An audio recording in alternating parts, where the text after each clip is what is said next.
Today we're here to talk about how to prepare, protect, and recover from ransomware, specifically when you're using the Infrascale solution. My name is Derek Wood. I'm the Director of Channel Marketing. I'm filling in for Carla today, and we will be going through what is ransomware, its basic evolution, best practices in preparing for it, when it does happen, what do you do, and then a Q&A and prize giveaway.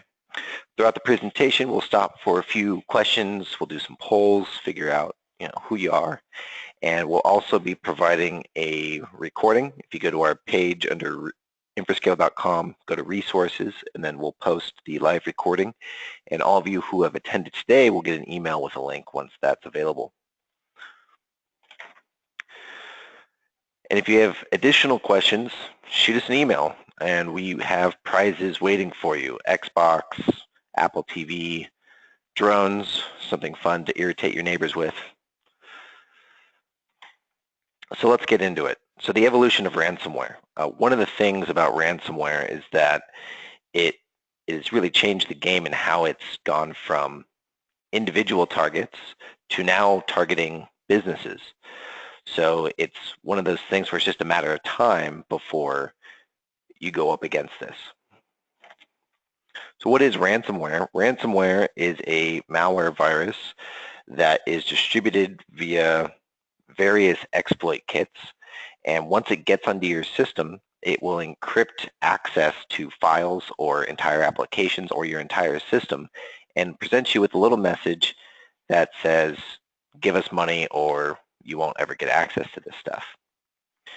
And this isn't one of those viruses that the AV companies will catch up and then they'll understand what it is and then it'll go away just like a lot of other viruses do. This is something that is catching like wildfire, and just in the first quarter of 2016, only what was reported was just over $200 million paid out in ransoms. CNN Business Money did a report on this just a couple of months ago, and they're projecting ransomware payments to be in the billion-dollar range at the end of this year. And that's up from, I think it was about somewhere around $250,000 for 2015 in total. So you can see how quickly this has grown. And one of the reasons is because it's targeting businesses. It's going after hospitals, financial centers. They're targeting people who really need to pay the ransom to get their money back or to get their data back because they need to run their business. So where did this come from? Well, viruses have been around since computers have been around. So it just is what it is. In the early days, they were more of a anarchist type of disruption goal. So viruses were sent out really to just disrupt systems and productivity. The evolution of malware went into then stealing data, and this goes into identity theft. So viruses, were spread in different ways, and so the early days was, okay, how can we disrupt things, and how can we best spread this? And of course, social platforms have made this a lot easier. So you had the Storm virus, which was massive and was distributed via email. And the social distribution has worked, and it continues to work. About a third of all people targeted will get hit by whatever they're targeted with. And the big evolution has been in the goal of the data, or the goal of the virus, rather. So before, it was to steal data. These people would put that data out in the black market and then sell it, and then they would have to have an entire firm, an organization that would take that data and use it to either access existing accounts that you have, bank accounts, mobile phone accounts, whatever it is, and then, or they would create new accounts, and that's how they would get money. And so it was an expensive venture to get into. Ransomware has changed the game because you take that whole step out. Once somebody's infected, then the ransom gets paid directly. And through Bitcoin, which is an encrypted currency, it's not traceable. So then the only difficulty really becomes converting the Bitcoins into actual currency that can be used by humans. So this is a massive, massive market. A lot of people are entering it, and right now we don't really see any end game. So it seems that today the best options are what we're going to talk about, which is prepare yourself and your customers, and then be able to recover from it. And again, this isn't just anarchist, some kid in the basement thinking it's hilarious that a website can't operate, or sending out a DDoS attack. These are serious organized organizations that are out there to steal your money. And the alarming trends are kind of what we talked about, why it's growing so much. So one is phishing is very successful, and it's successful globally. It's not specific to any region. It's not specific to any particular user. These phishing attacks work. So they can trick you, and we have a couple of examples of how they trick you later on in the presentation. Whether it's claiming to be an Amazon shipping order update, and they've hijacked the email domain, so it looks, feels, and smells just like it's an Amazon update, but it's not. They've also gone from phishing, which is primarily used as you're going after small bait, you're going after individuals, so now it's kind of whaling. They're targeting businesses. Specifically, they're going after hospitals is one of the big targets right now, and that's because people's lives are at stake. So they know that hospitals need to get back up and running. And as we mentioned here, Hollywood Presbyterian, they had an instance of ransomware, and they actually paid the first ransom, and then we're still told, nope, that's not good enough. We found out how big you are. We want more money. And so they paid 2 ransoms, coming up to about $17,000, and they were down for about a week. They had to transfer patients to other hospitals, which is terrible for the patients. But if you think of the hospital as an organization and a business also, they've now lost a ton of customers. So people are less likely to go to a hospital in which they couldn't receive medical services, and they're very unlikely to go back there. So you can take that and think about it in terms of your own business. Would you be turned off as a customer if somebody said, oh, we're completely out of pocket right now, we need to move you somewhere else? The other big moves is the exploit kits that are used. So like Locky, for example, was one of the first to travel across networks. So they penetrate via phishing for a particular user, and then it goes on to the network to figure everything else out. And there are more advanced exploit kits today that actually don't show themselves until they've gained access to critical systems, including network backup systems. So that becomes another important factor when you're considering what type of backup and disaster recovery solution to pick. We'll go through that in a little bit. So how do you know? Are you infected? Well, one, you suddenly can't open files. So if you're going through, say, Microsoft Office and any of those programs, and you go to the Recent tab, and you're trying to open up your files, and it keeps coming up with an error saying it can't find the file anymore. That could be an indication that you are currently your files are currently being encrypted. The way ransomware works is that it will either slowly, over time, and in the background, encrypt all your files, and it usually starts with files that haven't been touched in a while, because that means you're unlikely to touch them again. And then by the time you go to open a file that you're currently working on, they've pretty much encrypted their whole system, and then you get a really ugly message saying that you need to pay. And one of the other evolutions we found is that they've put timers, because they know that you have backups. They're not stupid. Again, these are organized crime organizations. So they're aware that backups are their kryptonite. So they'll actually give you a countdown so that you can weigh the odds. Well, we might be able to recover, but it's going to take us 24 hours to figure it out, or 12 hours to figure it out, whatever. They'll actually put in a timer that says, okay, if you pay us right now, it's only $300. If you pay us in 2 hours, it's going to be $1,000. If you pay us in 7 hours, it's going to be $10,000. And so these organizations are finding ways to create an even greater urgency, aside from your downtime, to get you to pay out the ransom instead of finding an alternative method. So should you pay? Well, one, let's talk about how much are they? They started out as being about $300 a piece, and that's not too much money, right? Especially if you're talking about a business. As an individual, you may or may not think, $300, what I can't get access to is not that big of a deal. But from a business perspective, you would pay that out. So as is expected, these ransomware companies have upped the ante. So now the ransoms are starting at closer to $3 or $4 grand. So they're in the thousands. And this is expected. We should expect the ransoms to go up over time. They're going to get better and better at targeting what they're encrypting. Before it was just kind of every file on your system. There were already variants that went after the gaming community, and they were targeting specific game type files, specifically under the Steam library.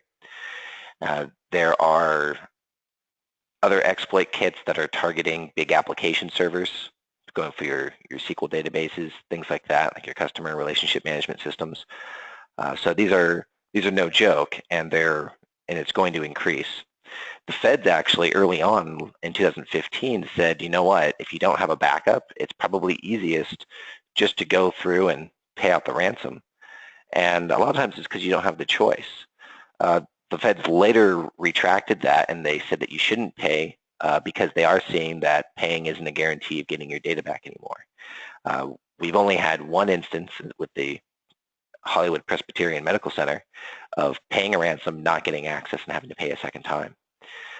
But it really comes down to, do you have a choice or not? A lot, and that's the whole point. That's why this is becoming such a major, major issue in the industry today, or in the world rather, is because they put you in a position where you don't really have a choice. You need to get that data back, or your business is gone. And it's unfortunate, but we do have some ways to prevent this. And as Bruce Schneier has always said, who is a security guru in terms of IT security and security in general, almost everything else is optional as long as you have good backups. And nothing's changed. And that quote is from 15 years ago, and it's the same today. So what's your game plan for avoiding ransomware? We have an antivirus. I think I'm fine. Isn't that enough? Well, a lot of people don't realize that antivirus is only really one part of the antivirus, anti-malware protection. There are antivirus programs which are signature-based, so they prevent what they know about. But at the rate of new threat creation, which here we have a stat of 3.5 per second, there's no way that they're going to block everything. And antiviruses are generally good for preventing things from getting on your machine. But once it's on your machine, then the antivirus kind of runs out. And that's when you go into anti-malware programs. So that's why you need the 1-2 punch. So on the front end, as far as preventative things, you get an antivirus that's going to prevent known issues. You get anti-malware, which will further avoid known issues, but it'll also use some behavioral analytics to help identify potential issues on your machine. We recommend for both of these a combination of ABG for antivirus and Malwarebytes for your anti-malware. But then, of course, you need to follow up with backup and DR. As with any business continuity plan or risk management plan, you have to plan for the worst, hope for the best. So you always need to have a backup and a DR system. This gives you the ability to restore if your other measures don't stop whatever's going to happen. And when it comes to backup and DR, it helps you in a lot more instances than just ransomware. Until recently, antiviruses or viruses were only about 5% of all reported downtime causes. With ransomware, we don't have new figures, but we can imagine based on the stats today that that's becoming more and more of a use case for a good backup and DR system. So when you're looking at these DR systems, what are you looking for? And I'm going to start our first poll.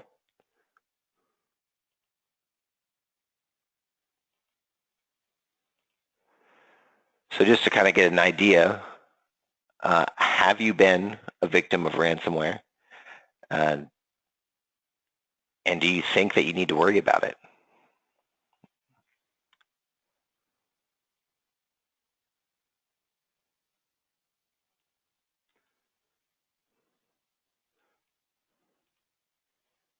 And if you haven't been a victim of ransomware, or just to have a better understanding, if you want to use the question section and give me kind of an understanding of, what drove you to the webinar today, and then we can incorporate that into some talk tracks, and then if you want to follow up at the end, we can let our people know.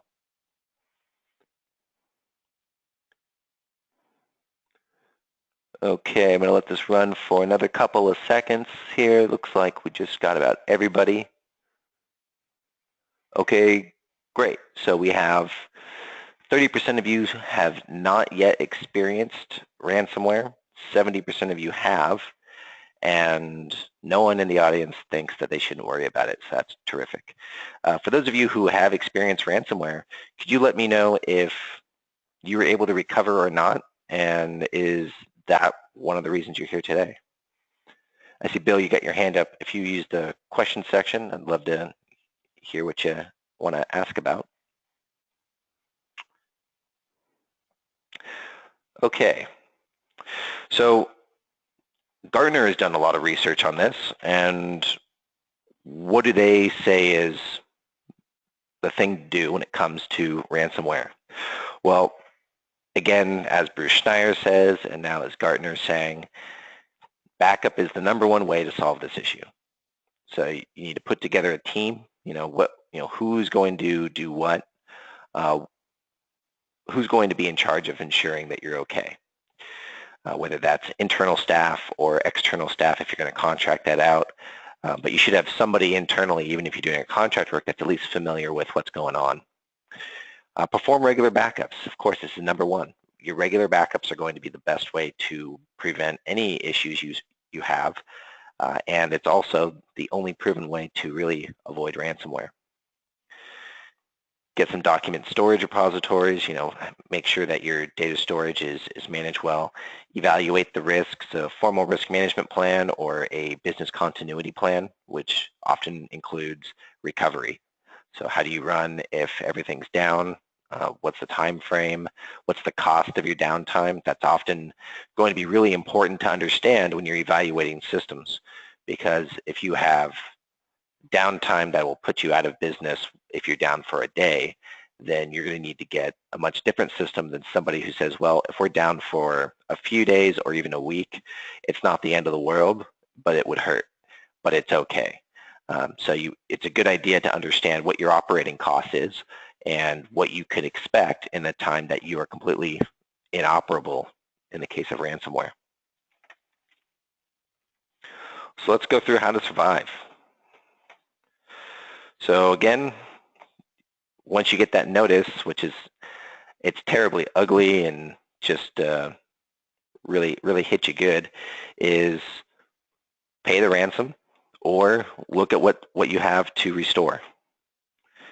And that's really it. And if you don't have access to a recent backup, then paying the ransom is probably your only option, unless your third option is, who cares, let's just build new systems and start over. So your data has been taken. What's the role of Infrascale here? We have a very particular set of and we're the ones that are building the software, and you can call our support team and they can help you get your data back. So far, we've had no reports of any of our customers having to pay out ransom, and the reason is because they're using a system that allows them a recovery time in as little as 15 minutes, or they can restore individual files as necessary. So our customers have been set up pretty well so far. So and that's our whole mission. Our whole mission is to guarantee that you can get everything back up and running in a very short amount of time. So as far as what do you need to recover, a recovery plan is more than just having a backup system to say we can do this. Not all data is equal, and there and that's why we call it the Infrascale solution, because we cover a full array of strategies and how you can back up and recovery. So first you have your endpoints, then you have remote, and that's your users, your remote branch offices in your HQ, and then you have your mission critical stuff. And for the majority of backup systems that are in place today, which still statistically about 35% of small and medium businesses still do not have any type of backup system in place, or at least not one that's centrally managed and owned, is that really you just have the mission critical and the HQs covered. So, I mean, I guess just to show of hands, how many of you have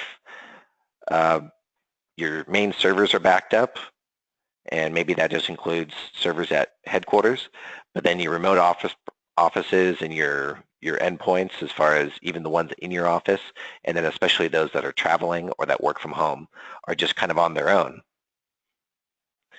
There's been historically and still today kind of a policy of, Mr. User, if you don't do these things, sign into the VPN all the time and run the backup, which could be very heavy and taxing on the system. Plus, it requires human steps to do. So you have to, the user actually has to do this on top of doing their job. That's usually why these parts of the business are left exposed and not protected. But our system comes in handy. So we give you the disaster recovery part for your mission critical items, your servers, HQ, whatever it is. And then we have Infrascale Cloud Backup for everything else. So the cloud backup is something that is not network specific. You install it at all your users' endpoints, and you can do this across Active Directory, so it's very easy to do, or just with a simple email. And then you can remotely monitor and manage the backups that are running. So if you get a notification as an admin that one of your users hasn't had a backup in a few days, you can go to our dashboard and just hit run. And that's the whole, again, the mission is not just we're here to protect your critical systems, we're here to protect all your systems. And this is also important because of the way that ransomware penetrates the network. It's not starting at your critical systems, it's starting at your users, and then it uses your user access to get to your critical systems.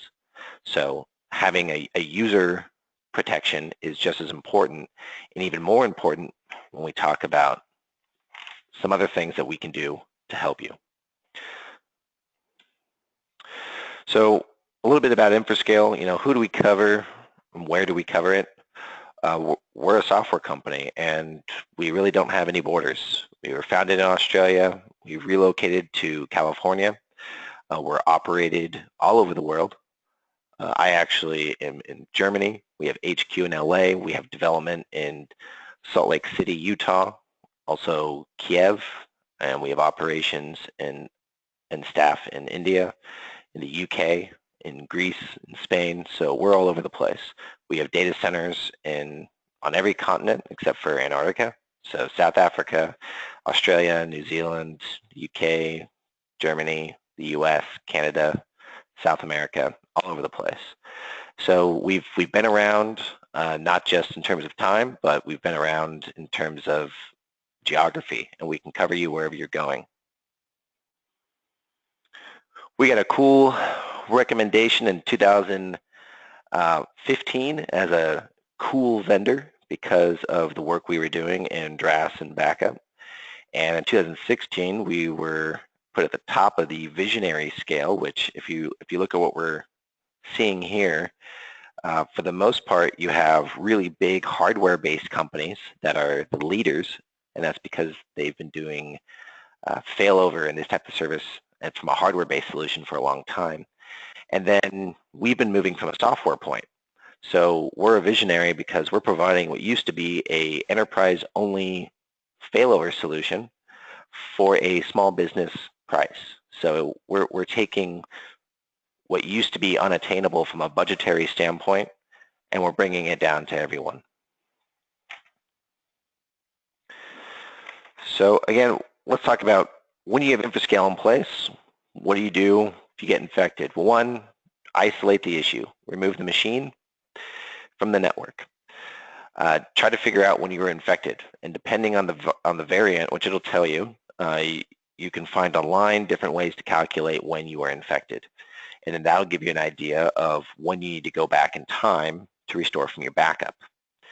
One of the things you can do is you can also reset your BIOS time, and resetting the BIOS time helps you if there are time triggers based on the system's time, and a lot of times that's what it'll default to, because if you remove it from the network, which they would expect, then that's the only reference they have. So if you reset the BIOS time, you can give yourself more time to recover.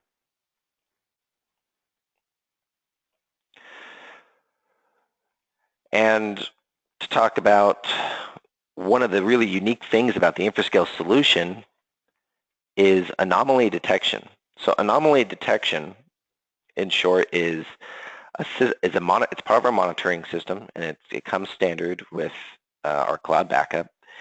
And what it does is we see how many files are being changed and newly added over time.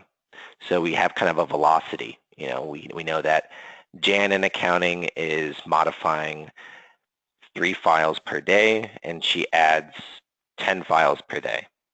So if we see a statistical anomaly in that behavior, we'll issue a warning and say, hey, Mr. Admin, you may or may not want to check this out, but we've noticed some unusual behavior on Jan's machine. Again, let's talk about ransomware. Ransomware changes your file names. So you'll suddenly get a huge boost in new files on your machine if ransomware is working and encrypting files in the background.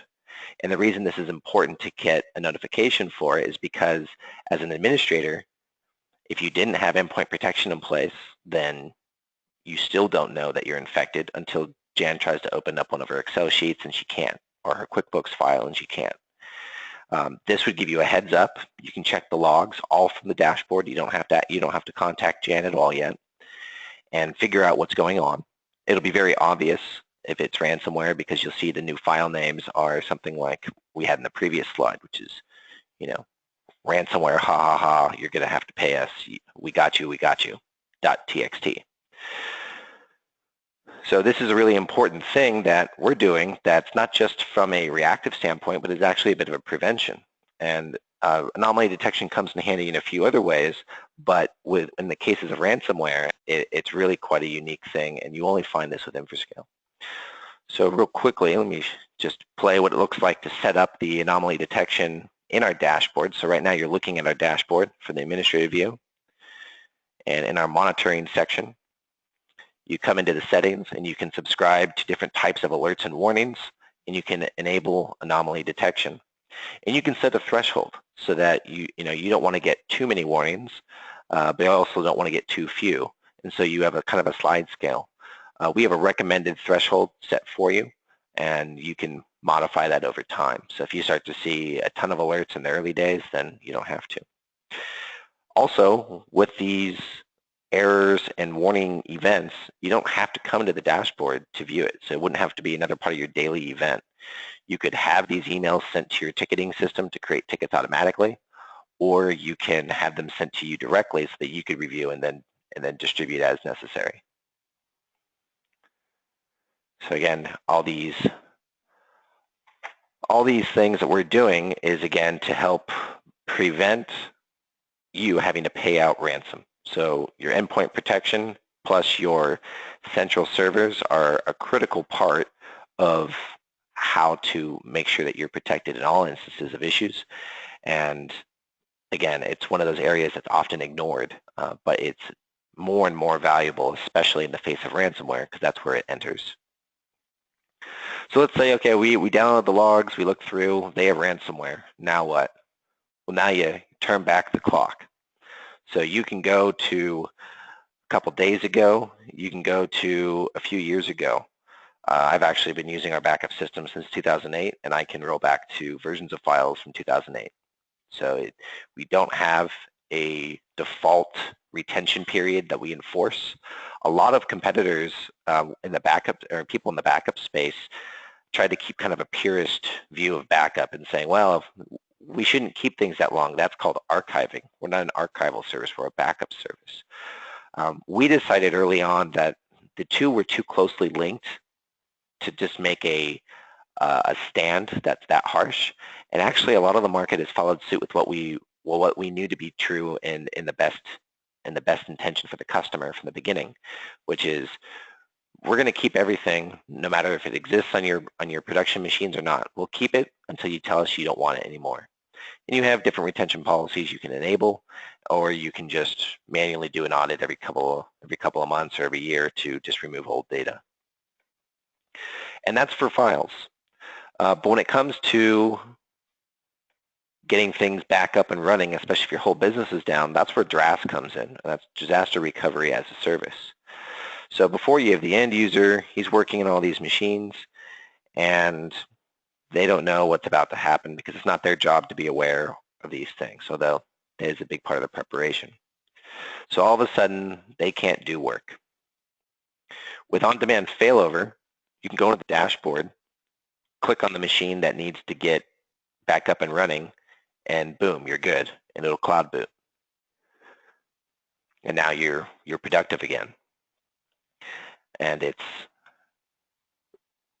really just that easy. So you can recover an entire system, you can recover the whole site. And I'm going to play this quick video so we can see what it looks like.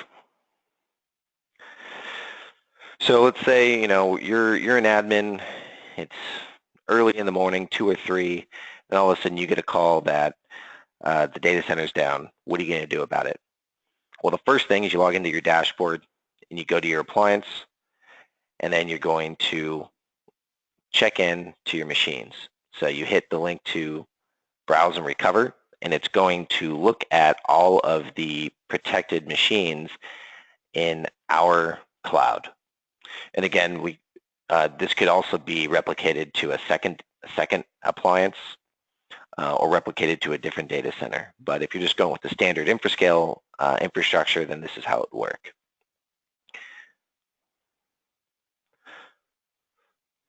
So once you're in the DRAS part of the dashboard, you'll see all the different jobs, and then you go immediately to your Cloud Boot tab.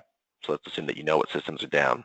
So these are all the systems that you'll be able to boot. You just right-click and hit boot. Gives you a real simple wizard. You select the date that you want to go back to. It gives you some information about it, the size, and there's more data if you wanted. Then set up your remote access. So how are you going to access this machine once you cloud boot it? And there can be some preparation time, and you don't want to have to sit there and watch the ticker. So you'll just get an email as soon as it's ready for you, and now you can go and work on whatever else you need to go to recover. In this situation, we all know you're not going to be idle, right? There's going to be a lot of things to do. So you can do this. You have the IP address already. You have the progress report. So let's say it's already ready. We have the IP. We use our creds for that machine.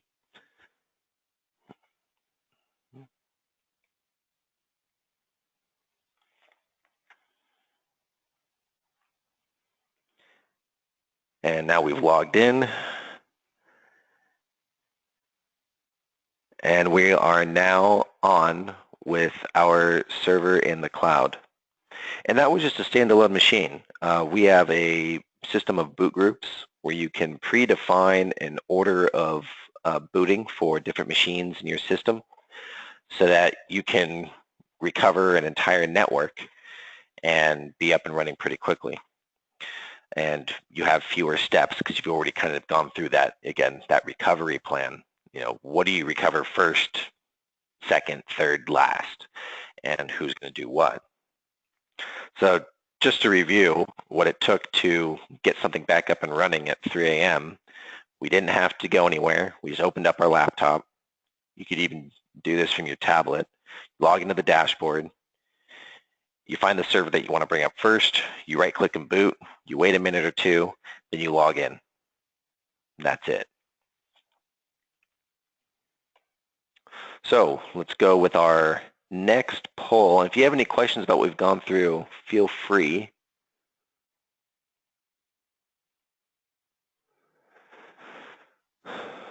So when it comes to backup and disaster recovery, how would you describe yourself?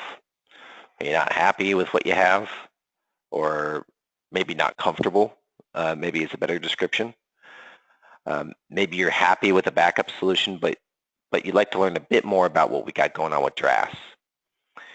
Or maybe you're just here simply to see what's out there. You know, you're pretty happy with the system, but just as a matter of keeping up to date, you're attending today's session to see what Infrascale is up to.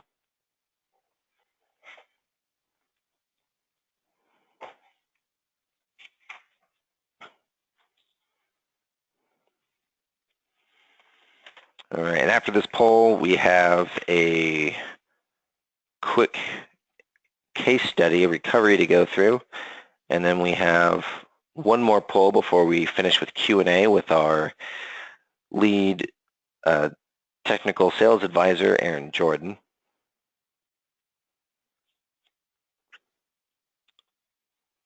So we're almost done for the day.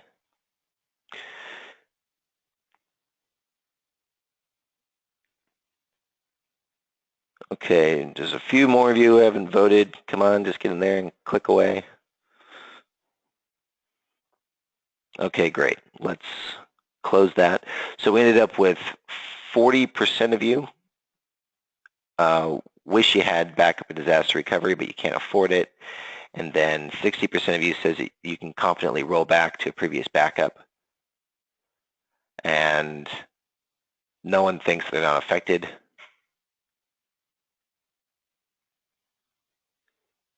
Okay, Jeff says well, that's kind of B, right? So you're using our backup solution, but you want to learn more about DRAS.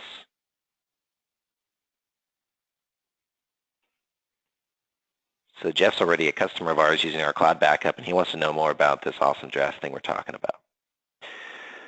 Okay, let's good. And Jeff makes a good point. I think the cost is good. Yeah, we agree. And if you're doing a comparison across the market, I think you'll be pleasantly surprised to find that what we're providing you is really quite what. And one of the reasons for that, not to get too off topic, is you know, a lot of almost all the technology we're using is our intellectual property. So it's our infrastructure. We're not throwing things to Amazon. And because of that, it gives us the flexibility and capability to really customize what we want to do, to not just make it perform in the way that gives us a 15-minute restore time, but also at a cost that is affordable for the SMB space.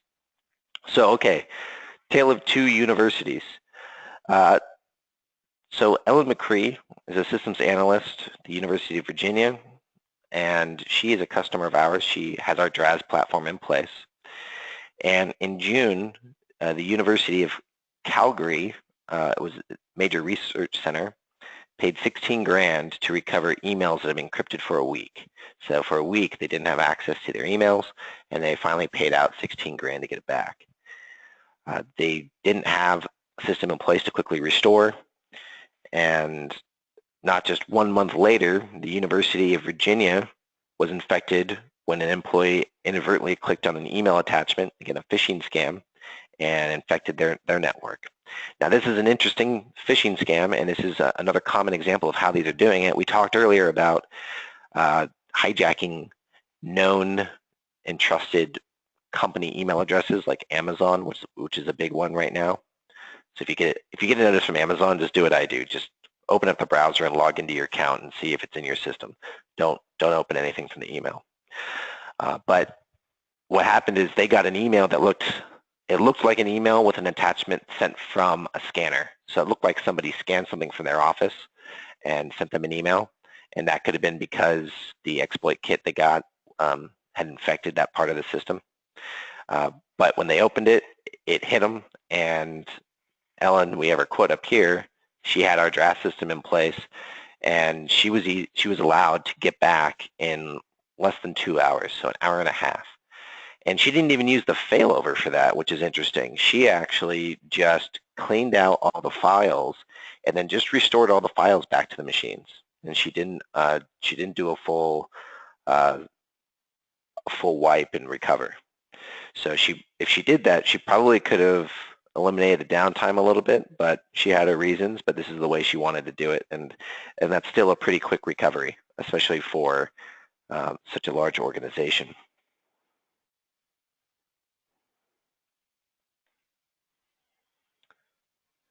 All right, so that's going to go into our final poll.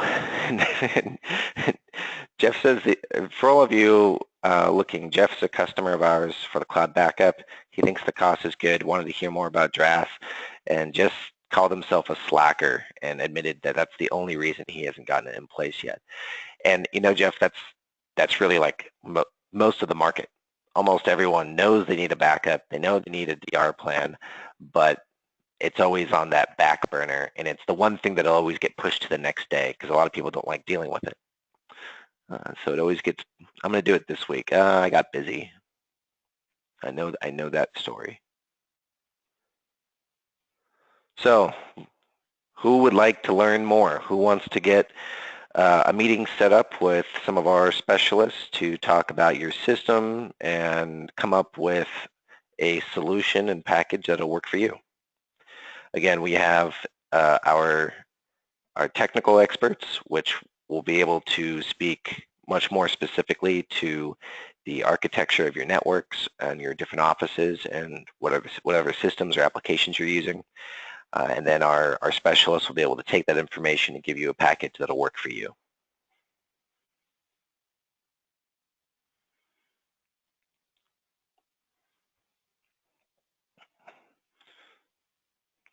All right, looks like we have kind of a 50-50 split.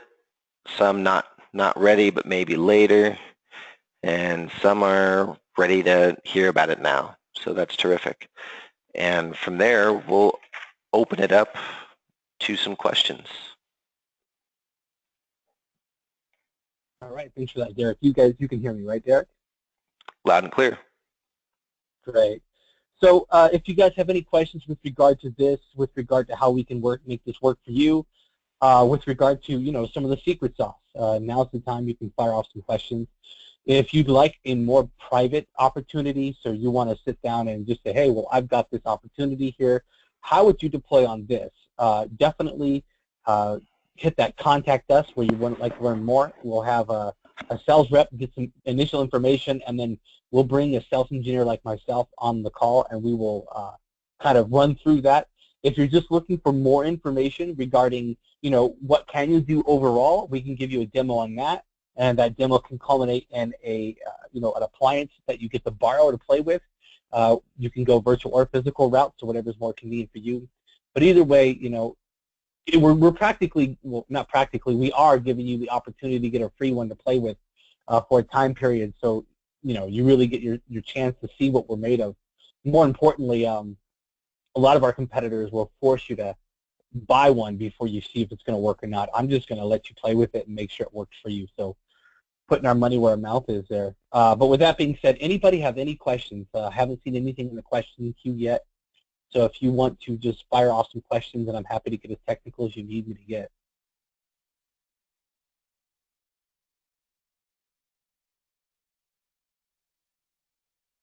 Maybe no news is good news. Maybe it's a really long question. Here's a good question. So Dave asks, we already have a lot of hardware and existing infrastructure. Are we going to have to buy an Infrascale appliance to use the draft system? So not necessarily. We definitely want to look at the specs of that hardware, because a lot of people say, I've got a lot of hardware lying around, and it might just be, there's a reason it's lying around. But within reason, we could probably repurpose that hardware by deploying a virtual appliance on that site. And then you would be able to essentially have a cheaper version of what we do. I say cheaper version, but I only say cheap in cost, not as in quality, deployed in your own environment. Oh, here's one that was asked publicly. Is there a significant difference in how you handle virtual versus physical backups? Actually, there is. So it depends on the realm you're playing in. So if we're just talking endpoint protection, it's agent-based. That will send the data directly to the cloud. We're talking an appliance where we get the full BDR, so you get the full disaster recovery feel. If it's a VMware or Hyper-V, we just look at the host, and we actually pull the data in. It's inline deduped. It's nice and clean. It actually, the hypervisor will tell us how to handle the data. There are no agents that need to be installed. If you are doing a physical machine backup with the appliance, then you will install an agent. But the good news is you can also leverage your Active Directory. You can expose the AD to the appliance. It'll be able to peruse with the proper permissions. The AD is the list of computers and servers. You can check a box to register them and then push out the agent for auto install. This will not only install the agent, but it'll also install any dependencies for you. So basically, regardless of where you started, it will end within a few minutes of the software being installed, ready to go, and then ready to back up. Just note that it will install an agent that requires the use of VSS writers. So if you want to do more than just a files and folders snapshot, if you want to do bare metal, BDR, etc., you do need to restart that physical box. The hypervisor doesn't need that, just the physical boxes. But more to that, we can actually spend some time with you when you deploy your first couple of them so you get the feel of it.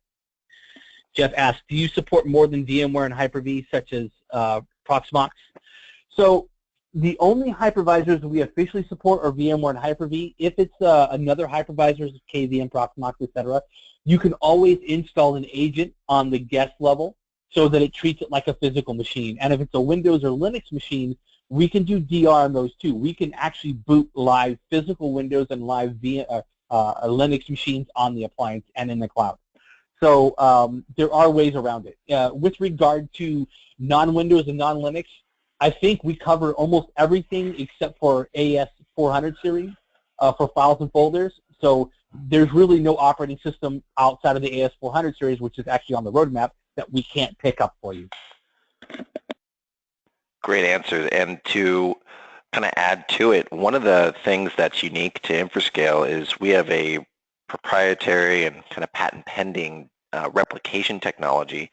And to explain it is when most everyone uses the same type of replication, it's kind of out of the box technology, and everyone has a dedupe system on the appliance that's on your network.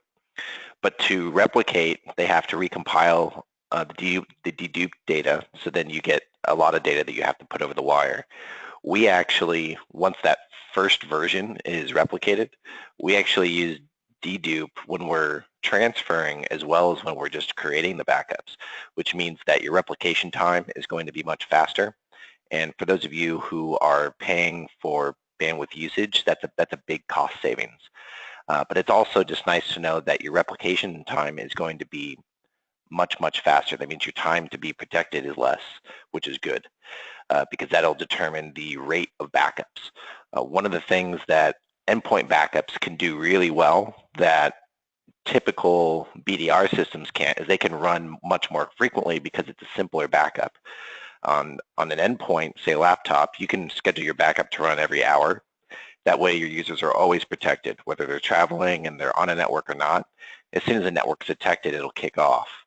And it's really light on the system. I actually have mine set up to run every hour.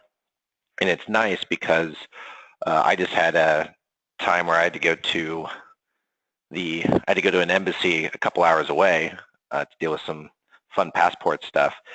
And they asked for something that they didn't ask for at the beginning.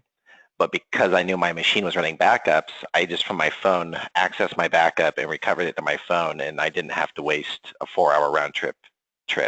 So that's one example of how, think about a use case like that for your people in sales, or if you're just trying to be productive on the road, you get to a conference. That's another way that the endpoint protection helps you. And that replication time and that backup time really becomes important. Great. So Lou asks, do you have a reseller program? I'm a regional ISP. Call me if you do. Lou, we'd be happy to call you. We do have a reseller program. In fact, we are channel focused. So even if an end user comes to us and says, I want to buy your product, we say, okay, here's the product. And then we'll give them the MSRP, and then we'll come to you and say, okay, we've got a guy who's ready to go and he wants to buy it. You need to sell it to him. And then, of course, you get a lower cost than the MSRP so that you have the opportunity to bundle in your own services and still make it look like a valuable proposition, so it's not going to gouge them. So you guys can choose how much you want to sell it for once you see the MSRP. So Lou, definitely we are reseller centric. We focus on that channel. Jeff asks another question: how does the cost work for the appliance devices and the monthly in general? This is actually, I love this question when it comes up, not sarcastically. I love it when it comes up because it's a very, very simple pricing model. You get an appliance, all we care about is the number of terabytes you're protecting. You get cloud, all we care about is the number of terabytes you're protecting. This includes all the maintenance, all the warranty, all the bootability, all the resources, all the updates, all the training, everything. Everything is included in those simple line items. So when you go to deploy this or sell this, you can say it's going to cost you this much to have an appliance on site. It's going to cost you this much if you want cloud. That's it. No changes, no surprises, no, but if you want to stay up for a longer time, doesn't exist with us. Simple cost, 2 line items, appliance cost, cloud cost. And you don't even have to have the cloud if you don't want, though it's recommended.